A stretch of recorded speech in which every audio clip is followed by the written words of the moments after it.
अहिल्यानगर जिल्ह्यातील विधान परिषदेचे माजी आमदार अरुण बलभीम जगताप वय वर्ष 68 यांचे आज पहाटे निधन झाले। वयाच्या 68व्या वर्षी त्यांचे निधन झाले।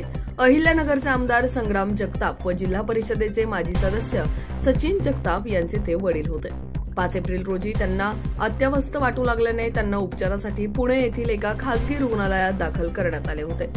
त्यावेळी उपमुख्यमंत्री अजित पवार, जिल्ह्याचे पालकमंत्री राधाकृष्ण विखे पाटील आदींनी रुग्णालयात जाऊन माजी आमदार जगताप यांच्या तब्येतीतील बाबत आमदार संग्राम जगताप यांच्याकडून माहिती घेतली होती। उपचारादरम्यान माजी आमदार जगताप यांचे निधन झाले।